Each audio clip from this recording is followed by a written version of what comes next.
4th. If you haven't yet, please subscribe on all our channels, Periscope, YouTube, iTunes. And if you're in iTunes, please leave a rating and a review. It will help us out tremendously. And visit us on thesportscast.net. There you can find an interview with Kurt Sampson. He talks about his book, Roaring Back. It's about woods and the golf. And also, just go on the website, purchase the book, and you'll enjoy it very much. The Oregon Ducks overcame an early deficit to rout the USC Trojans 56-24 this past weekend in a Pac-12 football matchup at the Los Angeles Coliseum. And to join us to talk to us a little bit about Duck football, the one and only Mr. Turner Cast. Welcome back to the Sportscast. So, man. As we were talking about, you were right. USC had talent, but a whole lot of them had a massive amount of injuries. Oregon, I think it was their best game. I mean, what were your thoughts? Yeah. Final score would definitely indicate that it was their best game. It was kind of weird because, when my team plays, I'm like usually like, worried, and I'm like, I just tend to, I don't know, I just tend to get worried. It's kind of always how I've done it when my team plays, and I'm nervous and think they're going to lose or know it's going to be a close one. But for some reason going into this game, I wasn't at all. And every time, I'd hear predictions that the Trojans are going to win. I mean, they're actually the national media, like game day when they picked two of the four guys, Herb Street and Desmond Howard, picked USC, and I saw Colin Coward and Joe Klatt pick, and Coward picked USC, and a decent amount of people out there were picking USC. But I remember one that I heard that I thought accurately broke down how it's going to go was the Cover 3 podcast, Martin Simmons and Tom Fornelli. And they both said, you know what, I just think the Oregon's going to hit them in the mouth and they're going to quit. So, and that's what happened. Honestly, that's what happened. If you could break down the game to as much as just that little premise of USC hit Oregon. They came out with a 10-0 lead. Justin Herbert was 1 for 5 threw an interception that gave them first and goal at Oregon, 8. They had the ball, USC. They were past midfield, about ready to possibly go up 17-0. And, King Solvis made a bad pass. He threw it, and it got tipped, and Verone McKinley intercepted it. And Oregon, they went down, and Herbert had an 11-yard touchdown run. And then USC gets the ball back, and they drive all the way down the field, have the ball 3rd and goal. Drayton Kohlberg strip sacks Keaton Slovis, and the ball's recovered by Brady Breeze. And then Oregon takes the ball 95 yards and scores on a Jalen Red 3-yard run. And then you see Slovis immediately come back and throw a pick 6 to Brady Breeze. And I could just see at that moment, and it was 21-10. It scored 21 points in a matter of, 7 minutes. I don't know what it was exactly. And I was thinking, I'm like, this is going to be a blowout. This is going to be a blowout because this Oregon got hit in the mouth, and instead of quitting, they came back and they hit USC in the mouth. And USC, they just seemed to be crumbling. And then, at that point, I was totally thinking this can be a blowout. And then USC gets helped on the next possession by 3 personal foul penalties or something like that by Oregon, including a 30-yard unsportsmanlike by Austin Fowler. I don't know if it was in that series. Maybe there were so many penalties in the first half, it gets confusing. But it was really ugly at the end, and people were losing their emotions. And actually, USC scored. And then I was like, well, maybe they didn't quit. I thought they were going to quit. But and then they kicked the ensuing kickoff off, and Mikael Wright, the heralded 4-star, just house calls that doesn't even get touched. USC was clearly thinking that they were going to not return it or something because he didn't get touched. And I knew at 28-17, I'm like, guaranteed this game's Oregon's gonna win. And undoubtedly, second half, they scored in the first 4 possessions to jump out to a 56-17 lead. Herbert threw he threw a total of 3 touchdowns to Juwan Johnson. I think it was 2 in the second half. Ish. No. It was 3 in the second half. He threw 3 touchdowns in the second half to Juwan Johnson. And you could tell they couldn't guard him. Like Johnson, like fade routes, slant routes, crossing pattern for 37-yard touchdown, and it was done. It was over. And they got hit in the mouth, and they were done, literally. So it was just, what you could say about the Oregon team right now is, I haven't been a fan of everything that Mario Cristobal has done. I still think his in-game coaching sometimes and his management is a little bit left to desired. He gives weird usage of timeouts. The week before against Washington State, punting when he was deep in the opponent's territory, and then Washington State ended up going ahead. There's been some weird stuff, but there's one thing that is very noticeable is the kids really like to play for him, and they do not quit. That's good. And no matter how the game is going, Oregon is going to be there for 4 quarters. And that really showed the other night was they got hit in the mouth, but they came back, and they hit USC, and USC straight up quit. They quit, and they got ran out of the Coliseum. And that's probably the swan call for Clay Helton. He's probably going to get fired anyway, but he's definitely going to get fired now. And Oregon, they have 3 games left in the regular season. These 3 teams aren't very good. Arizona, Oregon State, and Arizona State, I know at the beginning of the year, kind of gave this fake, like they were good, but beating Michigan State, people were like, wow, Arizona State's back, but then they got whooped by Utah, they got whooped by UCLA. I wouldn't be surprised if they lose to Oregon State. Oregon State's actually better. Oregon State might be the best of the 3 teams. Wow. They have a good offense, and it's a rivalry game. That being said, they're just not as talented, and Arizona's not good. I think they're the worst team in the Pac-12, them or Colorado, and they're coming to Austin Stadium.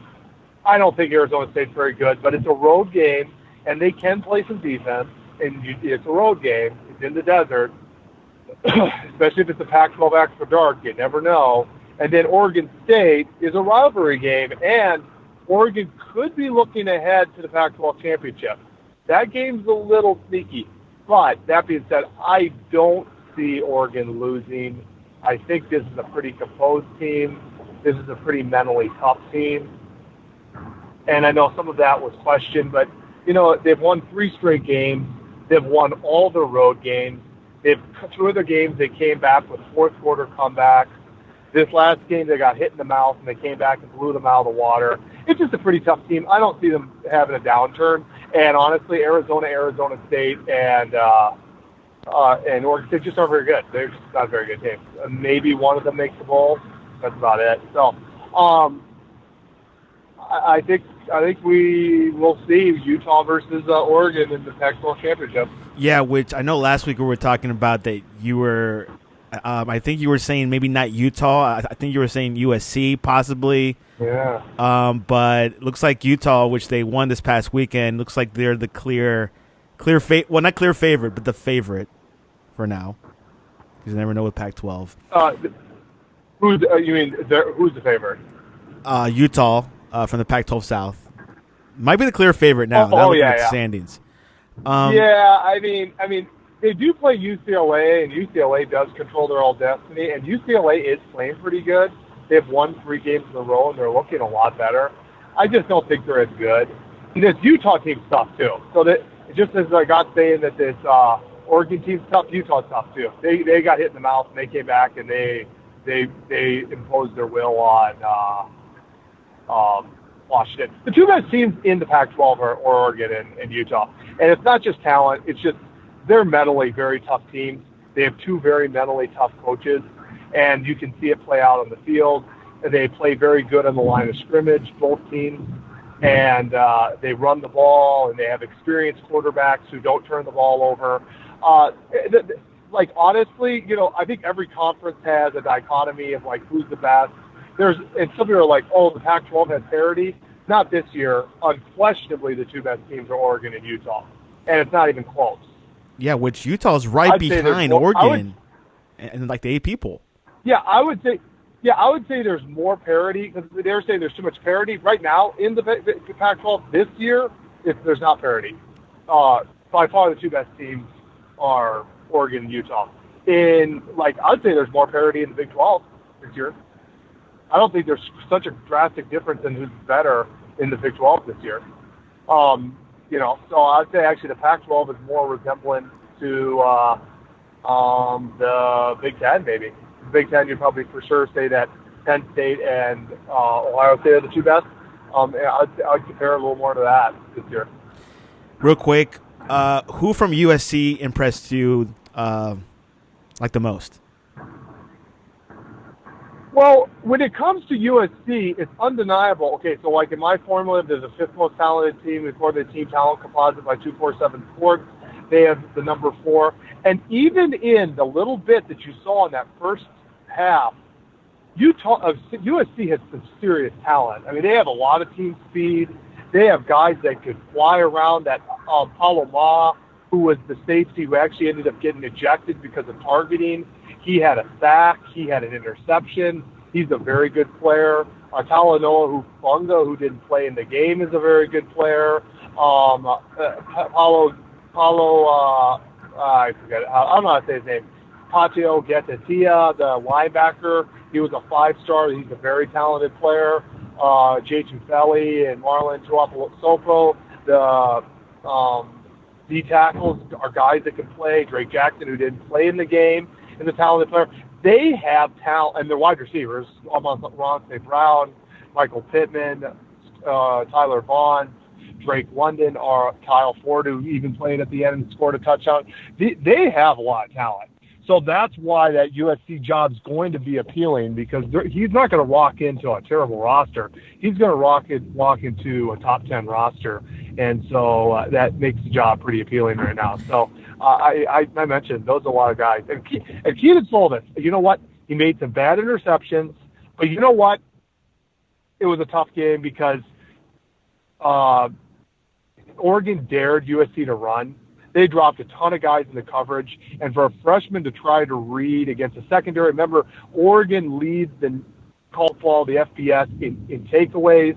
They have one of the better secondaries, especially when it comes to taking the ball away in college football, not just the Pac-12. So for a true freshman, when a team is daring you to run and you have to go against the guys that are extremely experienced, you have 2 or 3 Pac-12, all Pac-12 level players, guys like Jevon Holland, Verone McKinley, Thomas Graham, Biamador Lenore, Mikhail Wright. That's just tough. And so they made him make some bad mistakes, and he threw some really bad picks. But he also made some plays. He had some nice scrambles. I think the kid's going to be a really good player in the future. Speaking with USC, Clay Helton's job is on the line. Obviously, some candidates have been brought up, including Urban Meyer. Do you think Urban Meyer will be a good fit for USC? You know what? Of course, the USC fans are all determined that he's going to do it. You're getting a little bit of a narrative pushed out there, but people like Bruce Feldman, Pete Thamel, I think Bill Platsky did something for the LA Times. I don't think so. No, I don't think Urban Meyer is going to get it. Urban Meyer, unfortunately, is a great coach, but he left in very mysterious circumstances at Florida. Obviously, at Ohio State, he had a circumstance with the coach and lying to the media. He ended up getting suspended 4 games. He had the health problems that I guess stemmed from those incidents. I don't think Urban Meyer comes back to coach college football. I don't know if he ever coaches college football again. So if you're asking me, I just don't think he coaches again. I think he comes back to coaching? Yeah, I actually do. I actually think he goes to the NFL. I actually think he coaches in the NFL. So that's just my early prediction. Yeah, which is so no. No, which is his best prospect. You're saying like the NFL is his best possibility if he wants to return to coaching. that is what Tyler is. Yeah, saying. I think actually the Dallas Cowboys is where he could land. That'd be interesting. And then, yeah, I mean he'll probably do pretty well. But he's a good coach. But I think Clay Helton's done. He's going to get fired. FSU beat them to the punch. Willie Taggart got fired. So what are your thoughts about that? I mean, it's kind of a sad story. It's kind of not. So how I got so into recruiting. So if you want to know that little backstory of how I became such into recruiting. Yes. It started when Willie Taggart was the head coach of Oregon. He became the head coach after Mark Helfrich got fired. He brought so much energy. He was a social media. He did these little sayings like before he got a commit, he would do this ring, ring, ring. And you knew that you had a commit coming and the fan base would go crazy and then a player would commit to Oregon. He had his little catchphrases like do something. He called his offense simplicity. He had a lot of hype going into Oregon. He was able to get a class that had barely anyone committed, and he was able to get a top 20 class after only being on the job 2 months. He got guys like top 100 guys like Thomas Graham and Diamador Lenore to commit. He then the next year just was like a madman on the trail. Oregon had like 25 commitments by the time he had ever coached a game for Oregon. They had a top 5 class. I think Scout.com at one point had their class rated number 1. And then after 1 year at Oregon, he left. He went to Florida State. And I always thought, I think that's going to kill his career because you just can't do that. It just made him look flaky. It made him look out for himself. It made him look non-committed. It made him look like a fake. Wow. And so I knew when that happened, I'm like, that's going to eventually hurt his recruiting because people aren't going to trust him. And he's going to think the grass is greener on the other side, and it's not going to be. And you know what? I hate to say it, but everything that I thought was true. And after 2 years, for one, he did not recruit. At Florida State, he only landed the number 20 recruiting class. Wow. That's right, number 20 recruiting class in his first full cycle. That's terrible for Florida State. Florida State probably is the third easiest place to recruit to other than maybe like USC or Alabama. So, and then the results on the field weren't good, and it completely lost his mojo. And ultimately, he went from what I thought was a good situation. I think he would have done fine. Unlike other people being like, oh, we're super lucky. I think he had great assistant coaches at Oregon. I think he had a lot of momentum on the trail. If you care into Cristobal, the thing is, Cristobal is so authentic. And Cristobal was his offensive coordinator. So wow. Willie Taggart hired Mario Cristobal. So just so you know, Willie Taggart hired Mario. He hired him from Alabama. So, I mean, Cristobal and Taggart obviously got along. But anyways, but Cristobal is just a little more authentic, loyal, like just down-to-earth guy, where Willie Taggart from the beginning a little bit got to me, even before, and I was an Oregon fan and liked what he was doing, but his catchphrases, and he was like, do something, or lethal simplicity, or have a good day if you want to. Some of those things I'm just kind of like, man, he better win because some of these things are corny. And Cristobal doesn't do that. And I just like the authentic thing. And I also think the Cristobal teams were a little tougher. Now, granted, Taggart only had 1 year, but that 1 year when Justin Herbert went down and missed 6 games, the team really kind of folded for like 6 weeks, went 1-4. And basically they were good when Herbert played and they were terrible when Herbert didn't play. And also he was kind of making in-game decisions just like Cristobal that were kind of like, I don't know. So, but I still think he was going to land good classes at Oregon, and I still think Justin Herbert would have stayed, and I still think that Oregon's record wouldn't be that much different this year, believe it or not. And Oregon just basically kept one of his people on to continue what he started, and I think Willie Taggart made a huge error in thinking the grass was greener on the other side, and it wasn't. It wasn't. So, and it hurt him in recruiting, and all the other probably weaknesses he had got elevated, and he's fired. So, yeah. So Florida State now is open. USC's open. You kind of have to wonder. Auburn is always, who knows, they're weird there.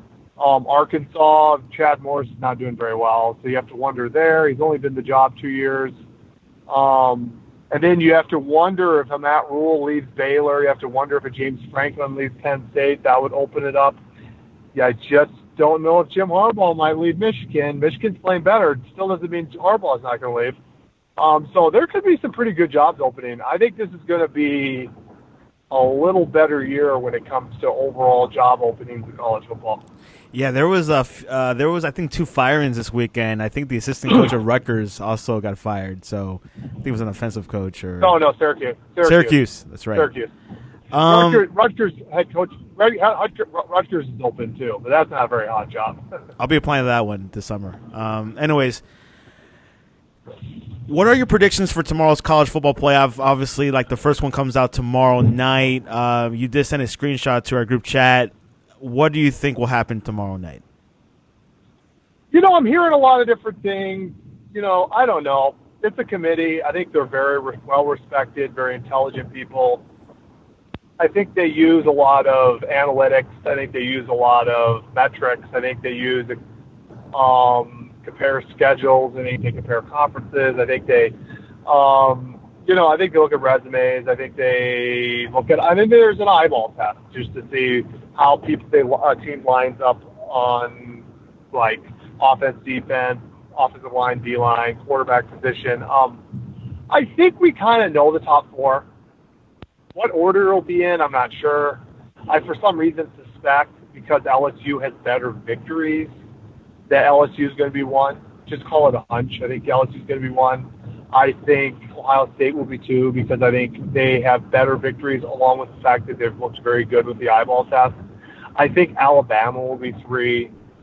I think Clemson will be 4. I'm not completely convinced Clemson's going to be 4. Penn State does have better resume. They've beaten better teams. They have a victory over a top 25 Michigan team.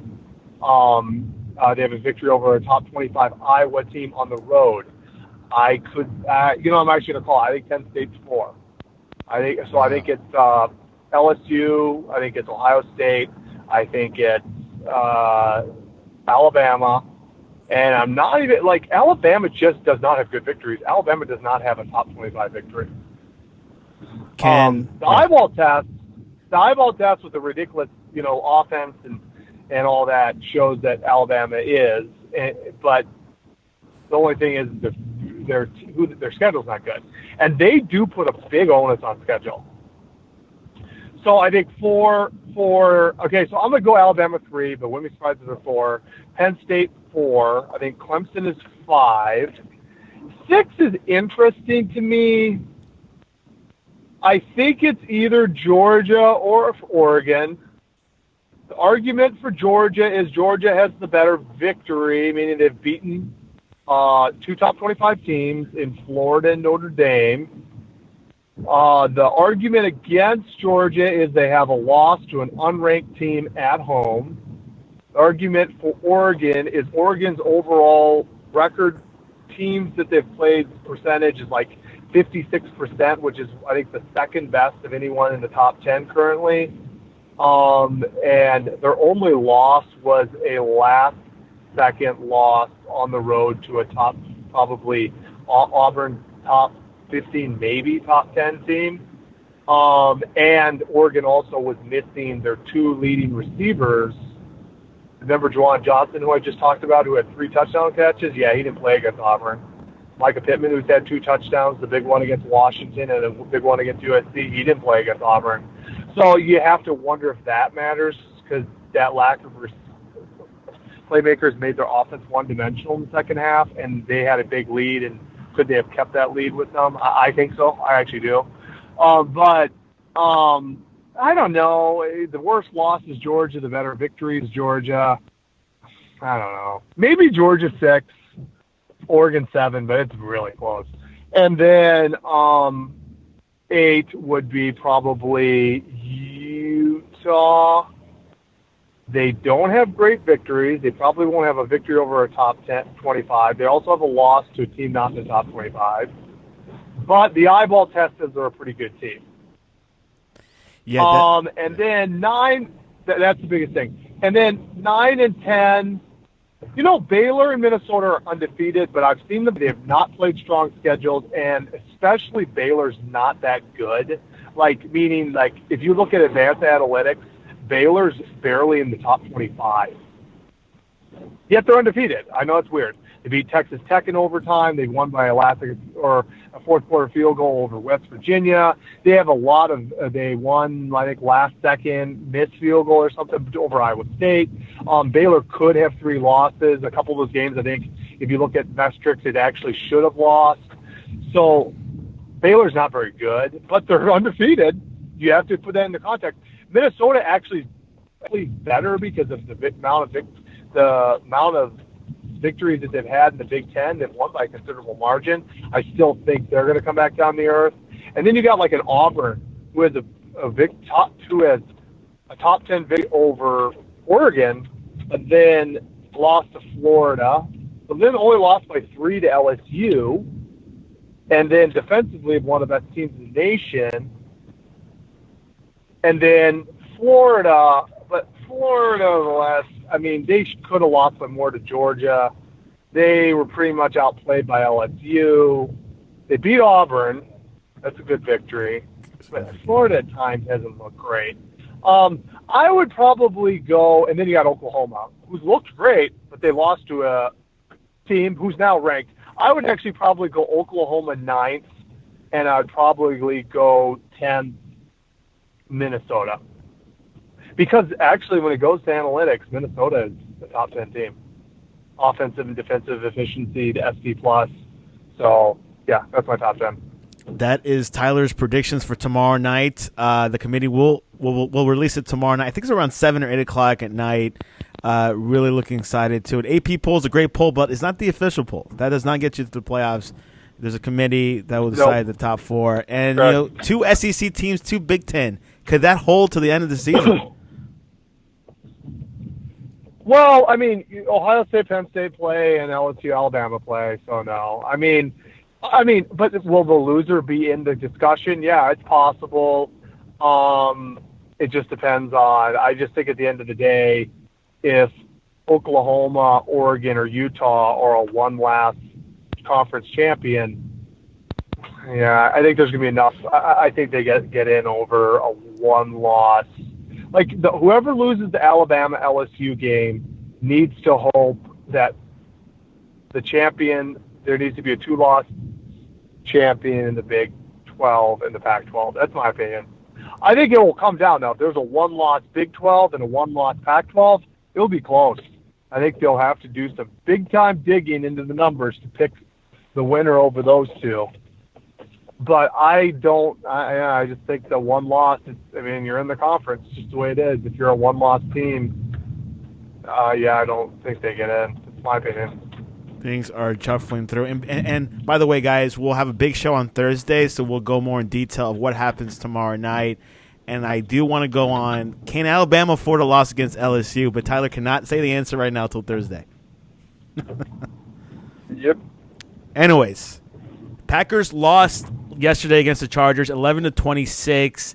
This is the first loss. No, this is not the first loss, but this is Chargers, a huge win by the Chargers. What happened to the Packers? Well, I didn't get to watch this game as much as I could. I was taking care of my kids, taking care of my little baby. They look like crap. From what I saw, the offense couldn't do a whole lot. San Diego has a good defense. Joey Bosa, man, those Bosa brothers, they cause some havoc, don't they? Joey Bosa was all over the place. I don't know who's better. Well, I know they're both good. That's why you drafted in the top 5. They're both really good football players.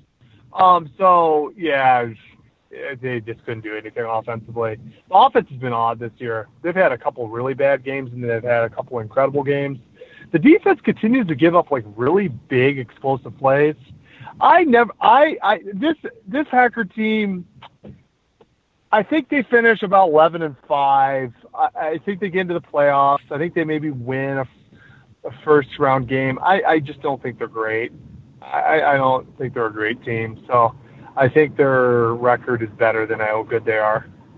But the NFL has so much parity now. See what happened to the Patriots last night? They got boat raced by Ravens. An amazing game. You know, I don't know. But Ravens are pretty good. Ravens are pretty damn good. So, yeah, I don't know. There you go. Obviously, just like Tyler says, there's only one undefeated team, and that is the San Francisco 49ers, where Nick Bosa is playing. Yeah, and I don't totally buy them either. I mean, I think they're good, but I don't know. I think they're a little bit paper warriors right now. Anyways, anything else before we head into predictions?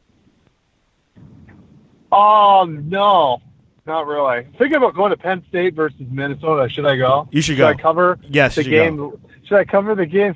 Well, I don't know. I have to talk it over with the wife. Yes. I'd have to bring one of my kids. Ask her first. I could be live covering the game on Sportscast, though. Outside. Which they have a outdoor stadium, right? Yep. It's going to be cold. My favorite's Gophers. Favorites Gophers. Maryland at Ohio State. Give me good game predictions, Santiago. I got it down. But I want good game. I don't want these crappy ones you give me recently. But the LSU game, I should wait till Thursday. Ohio State. No. I want the game prediction. We don't have to wait for Thursday. You can change your mind on Thursday. By Thursday. I can give it again. No, I can give it again. Baylor at TCU. You know what?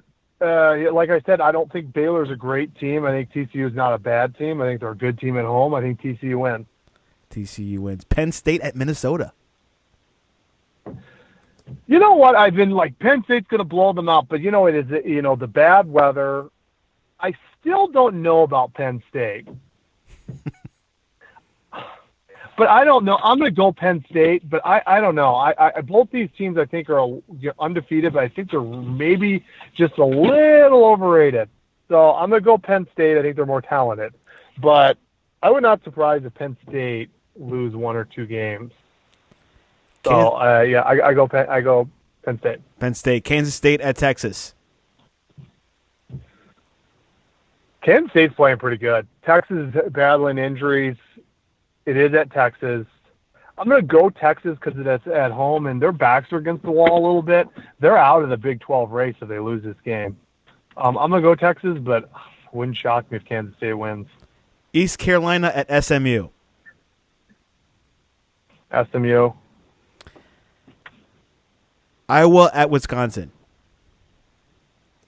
Oh, Iowa and Wisconsin play this week? Yes. Yep. On Fox. Holy 4 p.m. cow! Eastern. How many top 25 games are there? Wow. Not this much as last week, but anyways. No, that's not true. There was only 2 top 25 games last week. There's more top 25 this week. What are you talking about? There's 3 already. There's LSU versus Alabama. There's Minnesota versus Penn State. There's obviously Iowa versus Wisconsin. That's 3. Okay. Iowa at Wisconsin. Not much as last week wasn't a very good week at all. Iowa, Wisconsin, I would go. Yeah, I think Wisconsin. I think they get back on the right track. I think teams are a little similar. They play good defense. I don't think either team is a great offense, but I think at home, Wisconsin's also been pretty good in this rivalry over the last few years. So I go Wisconsin. Missouri at Georgia. This would be one of those games that you wonder if Georgia overlooks. I don't trust Georgia all the time, but I think Georgia's more talented. I go Georgia. Clemson at NC State. Clemson. Iowa State at Oklahoma. A little bit of a tricky game. Iowa State's pretty good. They have lost a couple of games, but I think Oklahoma, I think they come back. I think they win this at home. Notre Dame at Duke. Notre Dame. And finally, which you could change by Thursday, LSU at Alabama. You know what? I've gone kind of back and forth in this game a little bit. It depends on Tua's health. But for some reason, I don't know. I just don't trust LSU against Alabama. They haven't beaten them in like 5-6 years. Good point. It's at home. It's coming off a bye. I think Nick Saban's, one of the best coaches in college football history. I think Alabama wins. Wow. I think Alabama wins. Even if Mac Jones plays.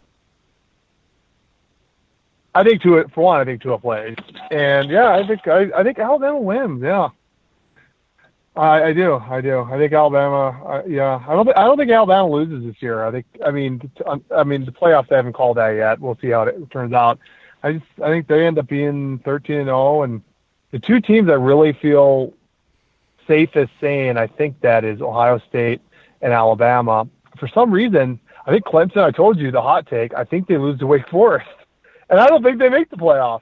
I don't think so either. LSU loses to. I think LSU loses to Texas A&M. I think they're a 2-loss team. So that 1-loss scenario, I don't think it happens. I think Penn State loses at least to Ohio State, maybe another game.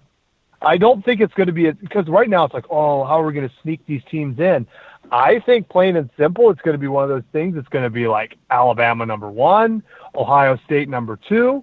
Number 3, the Pac-12 champ, and number 4, the Big 12 champ. Or I don't even know. Actually, I don't even know if the Big 12. I don't know. I could. Yeah, is Oklahoma going to win out and beat Baylor twice and beat TCU and Iowa State? I don't know if I trust that defense. I think right now, and I'm not being homer at all, I think the safest bet outside of Ohio State and Alabama, I think Georgia could lose to Auburn. So that's another team. I think Georgia's going to lose the SEC championship to Alabama. So I think the safest bet is the winner of Oregon versus Utah. And I did say that I'm not being homer. I don't know if Oregon's going to win that game. Where is the Pac-12 championship going to be played? I don't know. It's in Levi Stadium. In San Francisco. So, I think, yeah. So we're talking about, are they going to sneak in? I think ultimately the Pac-12 could end up being the 3rd seed, playing against Ohio State, and then Alabama versus who knows? I don't even know. It could be a 2-loss team that ends up being the 4th one. I don't know. Maybe. I don't know. Well, the committee's, yeah. Well, wait a minute. If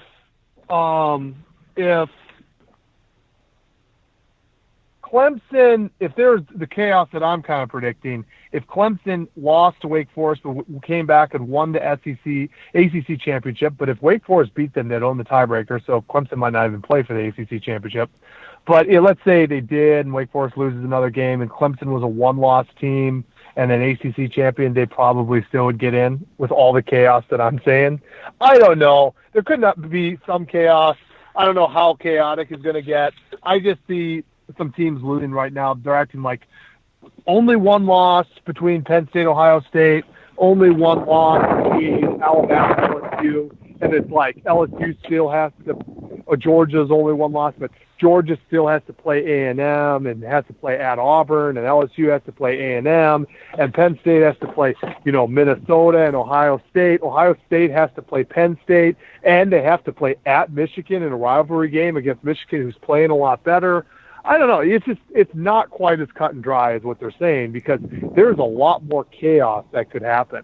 Whereas they're like, how's the Pac-12 champion going to get in? Well, Oregon and Utah don't play anyone really that's any damn good until they play each other in the Pac-12 championship. Now, could they get upset? Yeah, they could, possibly. Oregon could get upset by Arizona State. Possibly Utah could get upset by UCLA, but probably not. There's significantly better teams than those teams. It'd be very surprising. There's 1,000 scenarios. I don't know. There's a lot of stuff that could happen. This is exciting. Acting like, well, I don't know. Yeah, they're acting like they don't know if like a Pac-12 champion is going to get in or a 1-loss Oklahoma. I just think too much chaos could go in. But for some reason, I haven't loved Clemson this year. They're still a very good team, and they have a lot of good players. For some reason, I could just see them get knocked off, and that could be problematic in a very bad ACC with a bad schedule. And I also, I could see LSU, they just tend to do that the last several years, all of a sudden losing to Alabama and then losing to A&M. People are actually... And I've always thought that A&M was going to beat someone. They had all these tough games. I'm like, they're going to knock off someone. I don't know who. Feel it. And I was thinking that LSU. Think of the LSU game. I'm like, It's a trap game. That could be the game, you know? Yeah. People are asking And then Vanderbilt Auburn. at Florida. Who do you got? That's Ryan asking. I'll go Florida. Wyoming at Florida. Boise State.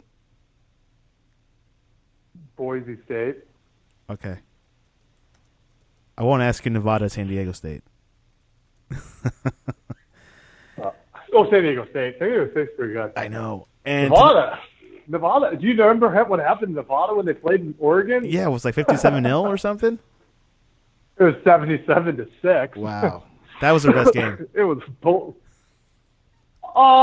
Yeah, no. Okay, if you're going to ask me who do I think is Oregon's best game, I'm going to go USC. Yeah, I think so. I mean, USC still has USC still has top 10 talent. It was on the road, in the Coliseum, on national TV. No, Oregon's best game was over USC. They boat raced Nevada. They boat raced Colorado. But those games are both home games against, not very good teams. I'm not saying USC is very good, but they still were 5-3. They still were first in the Pac-12 South, and they were playing at home. And some of the national media was picking USC to win the game. So, yeah, if you beat a team like that by 32 points, yeah. That's unbelievable. Okay. And Monday Night Football, Dallas Cowboys visits the New York Giants. Cowboys. There you go. We had a few. We had one debate this past week with college football nerds about their talent formula. Can you explain to the audience what happened? Yep. Oh, yeah, I had it from Sportscast on Twitter page. They made the statement that so it was kind of vague / I mean, I can just read between the lines. I think they said the competitive BCS playoff teams have always had at least 70% blue chip talent or 50% blue chip talent, 70% blue chip talent on their rosters, or 50% blue chip talent plus a first-round quarterback. Well, I mean, that just would mean we seem to say that in the BCS and in the college football era, so I don't know if they're going back 10 years, that was the guideline. They were either 50% with a first-round quarterback or 70%. And of course, I'm a nerd when it comes to the recruiting rankings and the team talent, and I immediately knew that was false. I knew that there'd been several teams that had made the college football playoffs. Washington in 2016, Michigan State in 2015, Oregon in 2014, Oklahoma in 2016, that did not have 50% talent. And teams like Michigan State and Washington, they didn't even have a first-round quarterback. And so I'm like, no, you can easily disprove that. So that's what I brought to the table in a rebuttal to that statement. And then instead of being like, oh, yeah, you're right, they're like, moved the goalpost. They said, I said competitive. Well, Oregon made the national title. They won their and Oklahoma lost to Georgia in overtime. I'm like, huh? And Clemson made the national championship because Clemson didn't. That's right. Clemson also didn't have 50% on the 2015 roster. And then they just kept on, instead of being like, oh, you're right, you got me, you're correct. No. Then they started to move the argument. Then they kind of half agreed, but it was just like word salad and deflecting and moving the goalposts. And the fact is if you can make the statement, no team in the college football era has not had top 25 talent. I've said that, right? Yeah. When I broke down my playoffs, that's true. In the college football era and in the team talent composite, which has been around 5 years, no team that has not had top 25 baseline talent has ever made the playoffs. That's true. But, yes, there's been several teams that didn't have 50% of the roster be blue chip. You don't have to have 50% of your roster be blue chip to make the college football playoff. And actually, I probably, upon release, will do an article on Sportscast kind of going back and seeing how my team talent top 25 has shared. But off of the top of my head, probably within the top 10, there's only going to be one team that does not have top 25 baseline talent, and that's Utah. So if Utah somehow wins the Pac-12 title game and makes the college football playoffs, they will be the first team ever to not have top 25 baseline talent and make the college football playoffs. There you have it. You can visit on the sportscast.net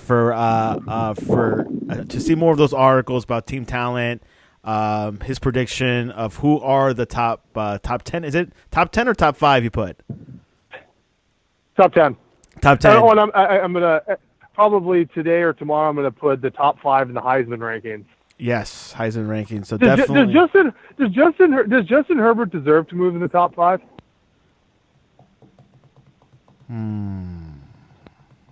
You got me there. I don't know. I have to look at, because I know that, like, there's one guy from Ohio State that's pretty good. You got Tua. Yeah, I don't know myself. And then you got the guy from LSU. Okay, so I think you for sure have to put Joe Burrow. Yeah. I think you for sure have to put Chase Young. I think you have to for sure put Jalen Hurts. I think it comes between Justin Herbert, Justin Fields, and Tua. The reason Tua hasn't played for 2 games. And the Heisman is, missing games does affect your Heisman chances. Yeah. And Justin doesn't like that, but it's just the truth. That's reality. I'm actually thinking that Tua might get bumped out, and it's not because he's not a great player. It's not because he's not worthy of being a Heisman contender. I would be, like I said, I'm probably right now leaning slightly Tua over Herbert for the first quarterback pick, even though getting injured a lot is a problem. But he's missed 2 games. I don't know. The other guys are playing good. And, Justin Herbert is 24 touchdowns, 2 interceptions, completing 70% of passes, and his team is going to be probably ranked in the top 6 initial college football playoffs. I don't know. I think, yeah. And there's rumors Dolphins now want Joe Burrow instead of Tua. Oh, real? Oh, Tua gets hurt a lot, man. Cincinnati wants Tua. As much as who wants Herbert? I don't know. I think when it I don't know. I got my opinion. I think Herbert gets picked first. I think it's because he's just big and has all the talent in the world. And the thing is, the biggest question mark about him was his leadership and his ability to lead his team back, and he's done it 3 weeks in a row. I don't know. I would have said Tua, but Tua gets hurt. He's been hurt every single year of his college career. That's not good. He was hurt as a freshman. He was hurt as both spring practices. He was hurt. He was hurt last year. He was hurt again this year. If you're a small guy already and you're getting hurt a lot, I don't know. So I don't know. Yeah, we'll find out in the next. It's not his ability. So. Yeah, we'll find out in the next couple weeks. Tyler, how can people contact you to talk to you about Willie Taggart? At TurnerCast. It's funny. I was hearing commentary that I heard FSU told him, if you don't beat Miami, you can pack up your office and leave. Good. You can visit us on the sportscast.net for all the latest articles. You can read articles about team talent, like the latest news, a little bit about, inside stories about players that we had never heard about from Justin Riley, and, of course, late breaking news, and, of course, all the podcasts. And visit us at the Sportscast1 on Twitter. We'll be live tweeting games this weekend. And don't miss the big show this Thursday. We'll have Justin. We got everyone else on the show. Kylu Borden, of course, Tyler Turner, and we'll be previewing the LSU Alabama, talking about the polls and what's going on each conference. How's everything turning out to be, and of course, where's college football going? Who will be the champion this year, and things like that. Anyways, Tyler, I appreciate you coming on. I did. See you later.